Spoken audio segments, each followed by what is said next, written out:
చేరుట సంతోషం. అయితే చక్కని వర్తమానం మనం విన్నాం. ఏ కార్యమైనా బైబిల్ ప్రకారంగా ప్రార్థన ద్వారా, వాక్యం ద్వారా,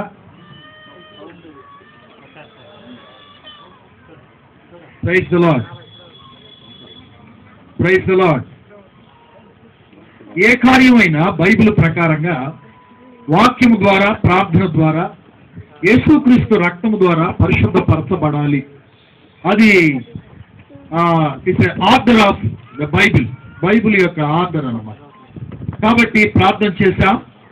వివాహానికి ముందే హైదరాబాద్ వారు, అలాగే ఇక్కడ స్థానికులు అందరూ ప్రార్థన చేశారు. దేవుడు పరిస్థితులన్నింటినీ సమకూర్చాడు.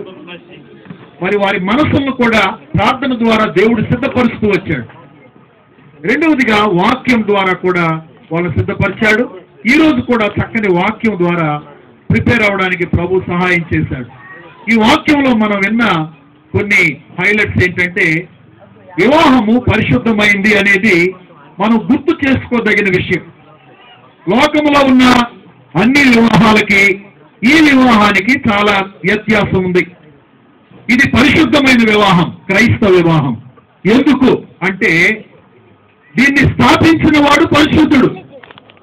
పరిశుద్ధుడు అనే పేరు ఈ ప్రభువుకు తప్ప ప్రపంచంలో ఇంకెవరికి లేదు.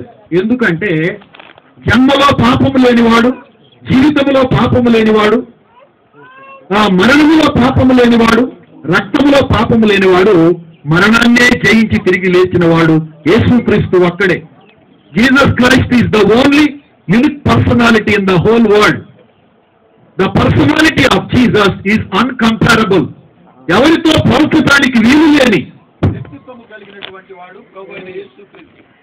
కనుక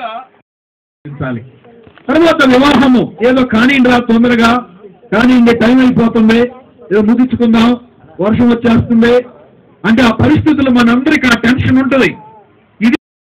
it is very serious matter. దైవజనులకు మనం సమయం ఇవ్వలేదు. పరిస్థితులను బట్టి ఆయన అర్థం చేసుకుని మాటలు ముగించారు. ఇక్కడ పరిస్థితులను బట్టి the man who share the word of God, he is very serious and sincere about the marriage. వాక్యం చెప్పిన దైవజనులు చాలా సీరియస్ ఈ విషయంలో. అసలు ఎందుకంటే దెబ్బతినకుండా ఉండాలంటే భార్యాభర్తలకి వాక్యంలో ఇచ్చినటువంటి సలహాలు ఇద్దరు కూడా తీసుకోవాలి. ఆ సలహాల్లో విధేయత అనే మాట వచ్చింది, పరిశుద్ధతను కాపాడుకోవాలనేటువంటి మాట వచ్చింది, దేవుని యొక్క గుణాలను గుర్తుంచుకోవాలనేటువంటి మాట కూడా వచ్చింది. తర్వాత ఇంకొక హెచ్చరిక కూడా వచ్చింది. అదేంటంటే వీళ్ళిద్దరి మధ్య ఎవరు జోక్యం చేసుకోకూడదు. Third person is always dangerous, third wife is always dangerous. కాబట్టి ఈ విషయం మీరు ఎంతమందికి అర్థమైంది, కొంతమందికి అర్థం అయ్యకూడదు, అందుకు మీరు చెప్పాల్సి వస్తుంది. Third person, third voice is always dangerous. ఎందుకు ఎందుకంటే ఇద్దరికి పెళ్ళైంది, దేవుడు ఆదాము వాళ్ళకి ఇద్దరికి పెళ్లి చేసిపోయాడు, పక్కకు పోతే మధ్యలో ఒకడు వచ్చాడు. ఎవడాడు? అబద్ధికుడు, మోసగాడు, మాంత్రికుడు, ఒక్క అబద్ధాల కోరాడు వచ్చాడు మధ్యలో. కొంతమంది అంటుంటారు 100 అబద్ధాలు ఆడి పెళ్లి చేయాలని. ఎంత అన్యాయం అండి అది! అబద్ధాలు ఆడి పెళ్లి చేసి ఎవరు నాశనం చేద్దామండి? అట్లాంటి మాటలు పల్లెటూళ్ళలో చాలా వినపడుతుంటాయి. అబద్ధాలు పెళ్లి చేస్తావా? ఉంది ఏమని చెప్తావా? లేని ఉందని చెప్పి పెళ్లి చేస్తే నా నష్టపోయేదాము పెళ్లి చేసుకున్నాడు కదా, నీకేదో గమ్మంగా లేని మాటలు చెప్పి పెళ్లి చేసి మధ్యలో చేసి వెళ్ళిపోతావు. అల్లాడిపోయేది ఎవరు పెళ్లి చేసుకున్నాడు కదా. కాబట్టి 100 అబద్ధాలు ఆడి పెళ్లి ఇట్లాంటి సిస్టమ్ క్రిస్టియన్ మ్యారేజ్లో లేదు. కాబట్టి దేవుని బిడ్డలారా, క్రైస్తవులుగా ప్రభువుని అంగీకరించిన వ్యక్తులుగా యేసు ప్రభు మా దేవుడు అని చెప్పుకునే వాళ్ళంగా యేసు ప్రభు ఆ వీధిలో ఇట్లాంటి మన్నేటి కోట మూలలో ఒక చర్చి మూలలో మాట్లాడుకుంటున్నారంటే ఏమనంటే, రే వాళ్ళిద్దరు చిలకా గోరింకల్లాగా ఉన్నారా, ఎంత ఐక్యత, ఎంత ప్రేమ, అసలు వాళ్ళిద్దరిని ఎవరు ఎడగొట్టలేరురా అనుకుంటుంటే ఒక ముసలావిడ తడికమ్మటింది ఇవిందంట. ఆ ముసలావిడ వచ్చి, రే నేను ఎడగొడతాను రా వాళ్ళని అన్నట. ఎట్లా ఎడగొడతావు అంటే చూడండి అనిందట. అప్పుడు ఆ వచ్చి ఈయన భర్త ఆఫీస్ నుండి రావడం గమనించి ఈమె ఈ ముసలావిడ భార్య దగ్గరికి వెళ్ళి ఆ భార్య చెవిలో ఒక మాట చెప్పిందట. ఈ ఒక్క మాట వినండి, మిమ్మల్ని కష్టపెట్టలేక మరలా మీరు దొరకరు, మేము రాము. కాబట్టి ఈ సంగతులు చాలా మంది చెప్పరు కూడా.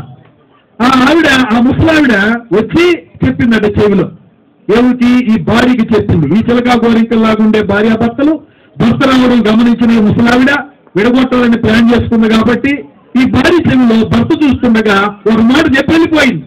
ఆ చెప్పిన మాట ఏంటంటే ఎవరితో చెప్పాక అనిపోయింది అన్నమాట. ఏమవుతుంది? ఎవరితో చెప్పాక అని వెళ్ళిపోయింది. ఈ అమ్మాయి అంటుంది, ఏంటవ్వా ఎవరితో చెప్పాక అంటున్నావు, ఏంటవ్వా అంటుంటే ఏం లేదులే ఎవరితో చెప్పాక అని వెళ్ళిపోతుంది. అప్పుడు భర్త చూశాడు, చక్కగా వచ్చి చక్కగా మంచిని దాగి కాఫీ తాగేవాడు ఇప్పుడు మొహంతా బిర్రుగా టైట్ గా పెట్టుకున్నాడు. ఇప్పుడు బ్రదరు ఏది రారో చక్కగా మంచిలు దాగి కాఫీ ఇవ్వగానే సంతోషంగా తాగేవాడు ఏంది బిర్రుగున్నాడు ఏంది అర్థం కాదు సిస్టర్కి. ఏందయ్యా అంటే, అసలు ఆ ముసలావిడ నీ చెవులో ఏం చెప్పిందో నాకు చెప్పు అన్నాడు ముందు. అయ్యా ఎవరితో చెప్పాకన్నాయా చెప్పు, ఎవరితో చెప్పాకనే మాట ఏముంది? ఏదో చాలా ఇన్ఫర్మేషన్ ఉంది, కానీ ఎవరితో చెప్పాకని చెప్పినట్టుందన్నమాట. ఎవరితో చెప్పాకన్నయ్యా, ఎవరితో చెప్పాకేంటి? అది ఏంటి అసలు ఎవరితో చెప్పొద్దన్న మ్యాటరు? అది ఏంటో నువ్వు చెప్పు అంటాడు. ఏదయ్యా అది ఎవరితో చెప్పాకని చెప్పిందయ్యా అంటే. అలాగే వాళ్ళిద్దరి మధ్య పెద్ద గొడవ అయిపోయి విడాకుల దాకా వచ్చింది. ఇది పిట్ట కథలా ఉంది కానీ జరిగినటువంటి నమ్మలేని నిజాలలో ఇది ఒక నిజం అన్నమాట. Pan life is always dangerous. ఇందాక అమ్మ చాలా క్లియర్ గా చెప్పారు. ఆ మాట ఏం తెలుసా? నీ తల్లిదండ్రులు ప్రేమించు, గౌరవించు, సహాయం చేయి, అన్నం పెట్టు, వెళ్ళు, పరామర్శించు.